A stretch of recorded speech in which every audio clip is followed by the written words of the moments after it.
Hi hello, എന്തൊക്കെയുണ്ട് വിശേഷം? എല്ലാവരും സുഖമായിട്ടിരിക്കുന്നത്. ഞങ്ങൾ ഒരു ഒരു ആന്ധ്ര ട്രിപ്പ് പോകാനുള്ള ഒരു തയ്യാറെടുപ്പിലാട്ടോ. ഇത് ഞാൻ വീഡിയോ എടുത്തിട്ട് കുറച്ച് 2-3 ദിവസമായി. ഇപ്പോഴാണ് എനിക്കിത് ഇടാൻ പറ്റിയത് കേട്ടോ. അതുകൊണ്ടാണ്. അപ്പോൾ ഞങ്ങൾ പോകാനുള്ള തയ്യാറെടുപ്പിലാണ്. പോകാൻ വേണ്ടിയിട്ട് ഞങ്ങൾ കുറച്ച് ഫുഡൊക്കെ ഉണ്ടാക്കി കൊണ്ടുപോകാമെന്ന് വിചാരിച്ചു കേട്ടോ. നമ്മൾ ട്രെയിനിൽ നിന്നൊന്നും വാങ്ങിക്കണ്ടല്ലോ എന്ന് വിചാരിച്ചു.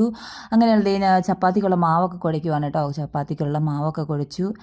ചപ്പാത്തിയും കുറച്ച് ചിക്കനും ഒക്കെ മേടിച്ച് കറി വെച്ചൊക്കെ ആയിട്ട് ട്രെയിനിൽ കൊണ്ടുപോകാമെന്ന് വിചാരിച്ചു. ഏതായാലും ഒരു ദിവസം ട്രെയിനിൽ നമ്മൾ ഇരിക്കണമല്ലോ. അപ്പോൾ ഏതായാലും പിള്ളേരും ഒക്കെ ഉള്ളതല്ലേ. അതുകൊണ്ട് തന്നെ നമ്മൾ ട്രെയിനിൽ നിന്നൊന്നും വാങ്ങിക്കേണ്ടെന്ന് വിചാരിച്ചു. നമ്മൾ ഇവിടുന്ന് തന്നെ കുറച്ച് ഫുഡ് കൊണ്ടുപോകാമെന്ന് വിചാരിച്ചു. അങ്ങനെ ഫുഡ് ഉണ്ടാക്കുന്ന തയ്യാറെടുപ്പിലാണ് കേട്ടോ. അപ്പോൾ ഈ ചപ്പാത്തിക്കുള്ള മാവൊക്കെ ഞാൻ റെഡിയാക്കി വെക്കുന്നുണ്ട്. മാവൊക്കെ ഏകദേശം അടിപൊളിയാക്കി കുഴച്ചൊക്കെ വെക്കുന്നുണ്ട് കേട്ടോ.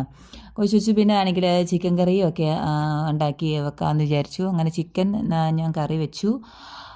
പിന്നെ കുറച്ച് കപ്പലിൻ്റെയും കൂടെ വറുത്ത് കൊണ്ട് പോകാമെന്ന് വിചാരിച്ചു കേട്ടോ.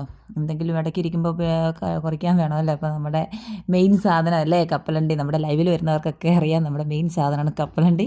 അങ്ങനെ നമ്മൾ കപ്പലിൻ്റെയും കൂടെ കുറച്ച് വറുത്ത് കൊണ്ടുപോകാമെന്നൊക്കെ വിചാരിച്ചു കേട്ടോ. ഞങ്ങൾ ആന്ധ്രയിൽ ഞാൻ പറഞ്ഞിട്ടുണ്ടായിരുന്നു കേട്ടോ. ആന്ധ്രയിൽ എൻ്റെ ഒരു സിസ്റ്റർ ആൻറ്റി ഉണ്ട്. സിസ്റ്ററിൻ്റെ ജൂബിലിയാണ്, സിൽവർ ജൂബിലിയാണ്. അതിനാണ് ഞങ്ങൾ പോകുന്നത് കേട്ടോ.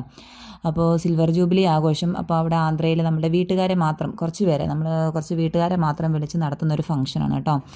അപ്പോൾ ആന്ധ്രയിൽ കോൺവെൻറ്റിൽ വെച്ചിട്ടാണ് നടത്തുന്നത്. അപ്പോൾ അവർ 2 സിസ്റ്റേഴ്സ് ഉണ്ട് കേട്ടോ. 3 സിസ്റ്റേഴ്സ് ഉണ്ട്. അപ്പോൾ അവരുടെ 3 പേരുടെയും കൂടെ ഫംഗ്ഷൻ ഒരുമിച്ചാണ് അവിടെ നടത്തുന്നത്. അപ്പോൾ അതിന് വേണ്ടിയിട്ടുള്ള പോകാനുള്ള തയ്യാറെടുപ്പിൽ ഞങ്ങളുടെ വീട്ടുകാരൊക്കെ ഉണ്ട്. എൻ്റെ അമ്മ വീട്ടുകാരുണ്ട് കേട്ടോ. അവരെല്ലാവരും ആലപ്പുഴക്കാരാണ്. അവരൊക്കെ എറണാകുളത്ത് നിന്ന് കയറും. ഞങ്ങളിവിടെ ചങ്ങനാശ്ശേരിയിൽ നിന്ന് കയറും കേട്ടോ. ചങ്ങനാശ്ശേരി റെയിൽവേ സ്റ്റേഷനിൽ നിന്ന് ഞങ്ങൾ കയറും. അവരെല്ലാം എറണാകുളത്ത് നിന്നും കയറും. അങ്ങനെ ഞങ്ങളിതേ പോകാനുള്ള തയ്യാറെടുപ്പിലാണ്.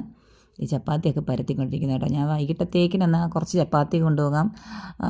എല്ലാവരും ഉള്ളതല്ലേ. അപ്പോൾ കുറച്ചൊക്കെ ആയിട്ടൊക്കെ എടുക്കാമെന്നൊക്കെ വിചാരിച്ചു. പിന്നെ ഉച്ചക്കലത്തേക്ക് ഒരു ശകലം ചോറ് എടുത്തിട്ടുണ്ട് കേട്ടോ. ആർക്കെങ്കിലും ചോറ് വേണമെന്നുണ്ടെങ്കിൽ ഒരു പൊതിക്കകത്തൊരു ശകലം ചോറായിട്ട് ഞാൻ ഉച്ചക്കലത്തേക്കിനും എടുത്തിട്ടുണ്ട്.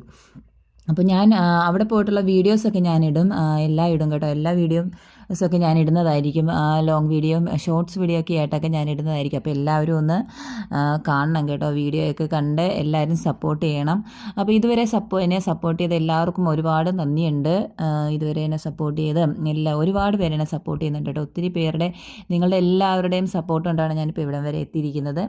അപ്പോൾ ഇനിയും നിങ്ങളുടെ സപ്പോർട്ട് ഞാൻ പ്രതീക്ഷിക്കുന്നു. അങ്ങനെ നമ്മുടെ ചിക്കൻ കാലൊക്കെ ഇവിടെ കിടന്ന് ഫ്രൈ ആയിക്കൊണ്ടിരിക്കുകയാണ് കേട്ടോ. അങ്ങനെ നമ്മുടെ പരിപാടിയെല്ലാം കഴിഞ്ഞു. നമ്മളിതേ നേരെ ബോട്ട് ജെട്ടിയിലോട്ട് വിടുകയാണ് കേട്ടോ. നമുക്കെന്നാൽ ബോട്ട് കയറിയിട്ട് അക്കരെ ഇറങ്ങിയിട്ട് അവിടുന്ന് നേരെ അക്കരെ നമ്മുടെ ബസ് സ്റ്റാൻഡാണ് കേട്ടോ. അവിടുന്ന് പോകാമെന്ന് വിചാരിച്ചു. ബസ് കയറി പോകാമെന്ന് വിചാരിച്ചു. അങ്ങനെ നിൽക്കുന്ന വഴിയാണ്. അപ്പോൾ ഓക്കെ, ബൈ, താങ്ക്